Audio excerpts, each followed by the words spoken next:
இது மகிமை நேரம். இயேசு கிறிஸ்துவின் நாமத்தினாலே மகிமை நேர நிகழ்ச்சியின் மூலமாக மறுபடியும் உங்கள் யாவரையும் சந்திப்பதிலே நான் மகிழ்ச்சி அடைகிறேன். கர்த்தராகிய இயேசு கிறிஸ்து தாமே ஊழியத்தின் பாதையிலே இவ்வளவாய் தாங்கி வருகிற தயவுக்காக, நடத்தி வருகிற தயவுக்காக நன்றிகளையும் மேன்மைகளையும் செலுத்துகிறேன். கர்த்தராகிய இயேசு கிறிஸ்துவின் நாமத்தினாலே நாம் பல்வேறு தயவுகளை, அவருடைய கிருபையை நாம் நம்முடைய வாழ்விலே பெற்றிருக்கிறோம்.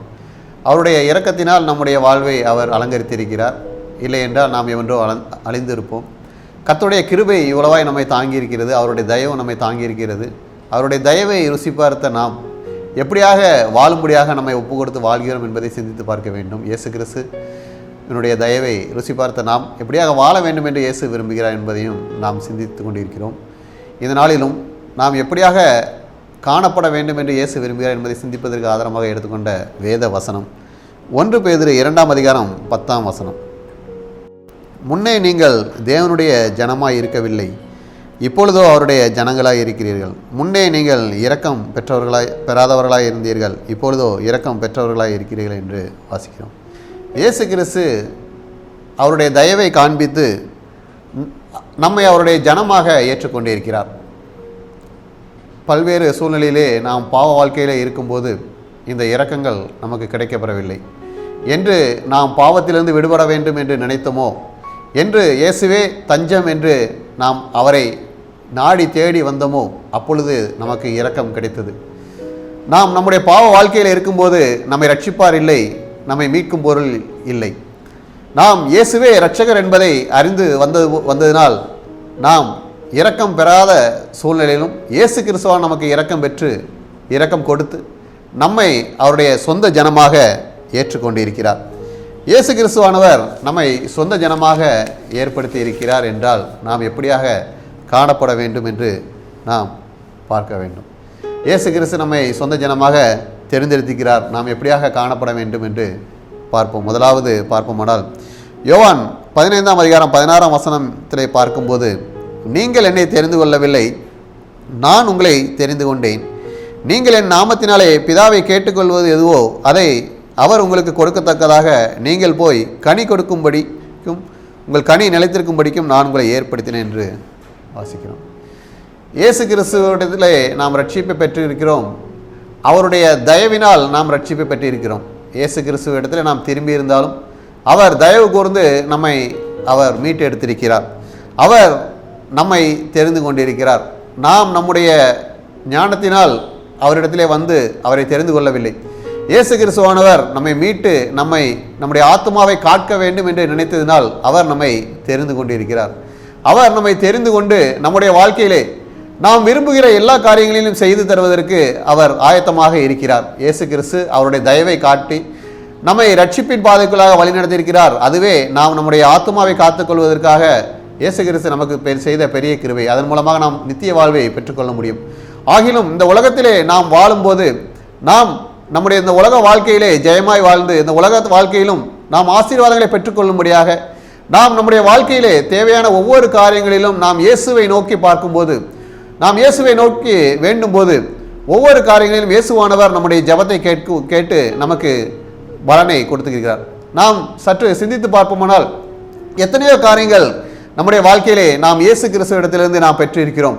பல அற்புதங்களையும் அடையாளங்களையும் நாம் பெற்றிருக்கிறோம். பல ஆசீர்வாதங்களை பெற்றிருக்கிறோம். பல்வேறு சூழ்நிலையிலே நம்முடைய வியாதியிலிருந்து மீட்பை பெற்றிருக்கிறோம். இப்படிப்பட்டதான சூழ்நிலையில் நாம் காணப்படும் போது இயேசு கிறிஸ்துவை இவ்வளவு தந்திருக்கும் போது இயேசு கிறிஸ்து நம்மிடத்திலே விரும்பும் ஒரே ஒரு காரியம், நாம் கனி கொடுக்கிறவர்களாக வாழ வேண்டும் என்று விரும்புகிறார். இயேசு கிறிஸ்துவனிடத்திலிருந்து ரட்சிப்பை பெற்றிருக்கிற நாம் இயேசு கிறிஸ்துவானவர் தம்முடைய வாழ்க்கையில் எவ்வாறு வாழ்ந்தாரோ, எப்படியாக மற்றவர்கள் ரட்சிக்கும்படியாக மற்றவர்களை ஏற்றுக்கொள்ளும்படியாக கனி கொடுக்கும்படியான வாழ்க்கை வாழ்ந்தாரோ, அதுபோன்ற கனி கொடுக்கும்படியான வாழ்க்கை வாழ வேண்டும் என்று இயேசு கிறிஸ்து விரும்புகிறார். அப்படிப்பட்டதான கனி கொடுக்கும்படியாக வாழ்க்கை வாழ வேண்டும் என்று இயேசு விரும்பும்போது, அப்படிப்பட்ட கனி கொடுக்கும்படியாக வாழ்க்கை வாழும்போது இயேசு கிறிஸ்துவானவர் நம்மை சொந்த ஜனமாக ஏற்றுக்கொண்டதற்கு மகிழ்வார். மேலும் நம்முடைய வேண்டுதல் விருப்பங்களையும் அவர் அதிகமாக நிறைவேற்றி தருவார் என்பதிலே சந்தேகமில்லை. இரண்டாவதாக இயேசு கிறிஸ்து நம்மை சொந்த ஜனமாக ஏற்படுத்தியிருக்க காரணம், யாத்திராகமம் 19ஆம் அதிகாரம் 5ஆம் வசனத்திலே நாம் பார்க்கும்போது, இப்பொழுது நீங்கள் என் உடன்படிக்கையை கைக்கொள்வீர்களானால் சகல ஜனங்களிலும் நீங்களே எனக்கு சொந்த சம்பத்தாக இருப்பீர்கள், பூமியெல்லாம் என்னுடையது என்று வாசிக்கிறோம். இயேசு கிறிஸ்துவானவர் இந்த உலகத்தை படைத்து அநேக மக்களை ஏற்படுத்தி இருக்கும் போதும் மக்கள் பாவம் செய்து விலகி இருந்ததனால் ஒரு ஜாதி கூட்டத்தை அவருக்கென்று தேர்ந்தெடுத்தார். அந்த ஜாதியை பரிசுத்தப்படுத்தி தமக்கென்று நியமித்திருந்தார். அவர்களுக்கு கட்டளைகளை கொடுத்திருந்தார். இந்த உலக பொல்லாங்கனுக்குள் கிடைக்கிறது. பாவ வாழ்க்கையிலே அநேக மக்கள் பாவத்திலே விழுந்து கிடக்கிறார்கள். ஆனாலும் அந்த பாவத்திலே நீங்கள் விழுந்து உங்களுடைய ஆத்துமாக்களை கெடுத்துக்கொள்ளாதபடிக்கு பரிசுத்தமாய் வாழ வேண்டும் என்று இயேசு கிறிஸ்து கட்டளை கொடுத்திருக்கிறார். அந்த கட்டளைகளையும் கற்பனைகளையும் இயேசு கிறிஸ்துவானவர் நமக்கு ஏற்கனவே வேத வசனங்களிலே கொடுத்திருக்கிறார்.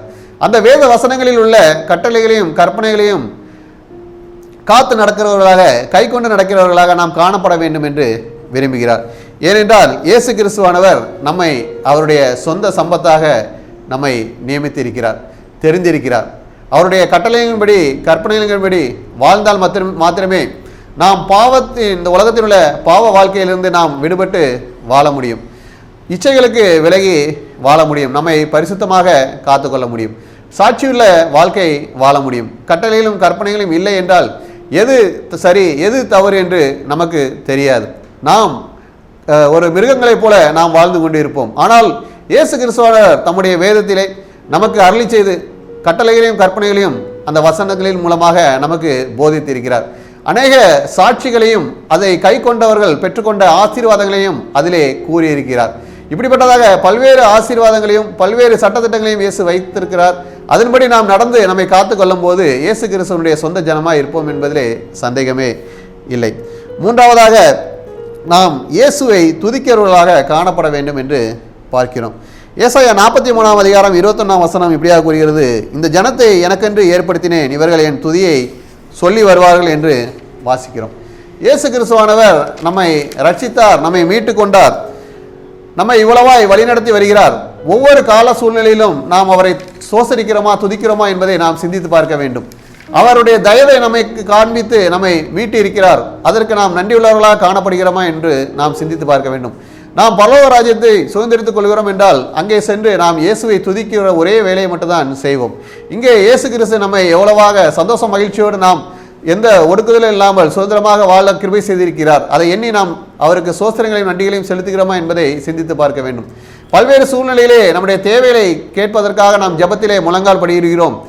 இயேசுவிடத்திலே நம்முடைய தேவைகளை மட்டும் கேட்கிறவர்களாக காணப்படாமல் இயேசு கிறிஸ்து நம்முடைய வாழ்க்கையிலே எவ்வளவாக நம்மை வழிநடத்தினார், எவ்வளவாக பாதுகாத்தார், எத்தனை அதிசயமாக நமக்கு காரியங்களை கைக்கூடி வர செய்தார், நம்முடைய எடுக்கிற முயற்சிகளில் எல்லாம் காணப்படிய தடைகள் எல்லாம் அவர் நீக்கி போட்டிருக்கார் என்பதை அறிந்து அவருக்கு நன்றி செலுத்துகிறவர்களாக அவர்களை துதிப்பவர்களாக நாம் காணப்பட வேண்டும்.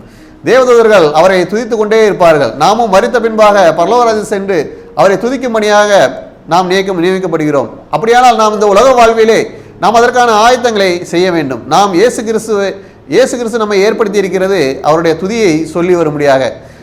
எனவே நம்முடைய ஜெபத்திலே நாம் எந்த ஒரு காரியத்திலே நாம் செய்யறதுக்கு முன்பாகவும் அவருக்கு துதியை செலுத்தி அவருக்கு மேன்மையை செலுத்த வேண்டும். இயேசு கிறிஸ்துவானவர் எந்த ஒரு ஜாதிக்கும் இது போல செய்ததில்லை. நம்மை சொந்த ஜனமாக தேர்ந்தெடுத்திருக்கிறேன் என்று சொல்கிறார்.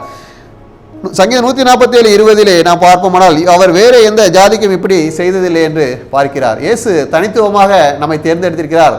அவருடைய தயவை நமக்கு காண்பித்திருக்கிறார். அவருடைய தயவை நாம் ருசி பார்க்க கிருபை செய்திருக்கிறார். அதை எண்ணி அதை அறிந்து நாம் பரிசுத்தத்திலே காத்துக்கொண்டு நாம் அவரை துதித்து அவரை மகிமைப்படுத்த வேண்டும். இயேசு கிறிஸ்துவினுடைய சொந்த ஜனமாக வாழ்ந்து மற்றவர்கள் சாட்சி பகரும்படியான வாழ்க்கை வாழ்ந்து நம்முடைய வாழ்க்கை இயேசுவுக்கு பிரியமாய் வாழ கிருபை இயேசு கிறிஸ்து தாமே கிருபை செய்வாராக. ஆமேன். ஜெபம். இயேசுவே, உம்முடைய சொந்த ஜனமாக எங்களை தேர்ந்தெடுக்கிறீர். ஆண்டவரே, உம்முடைய சொந்த ஜனமாக நாங்கள் உம்முடைய கட்டளையின்படி வாழ்ந்து மற்றவர்கள் சாட்சி கூறும்படியாக ஆண்டவரே வாழ்க்கை வாழவும், உம்மை துதித்து உம்மை மகிமைப்படுத்துகிற வாழ்க்கை வாழ்ந்து ஆண்டவரே பரலோக ராஜ்யத்தை சுதந்திரித்துக் கொள்ள முடியாக பரிசுத்தத்தை எங்கள் காத்துக்கொள்ள கிருபை செய்ய வேண்டுமாய் இயேசு கிறிஸ்துவின் மூலம் ஜெபிக்கிறோம் நல்ல பிதாவே. ஆமென்.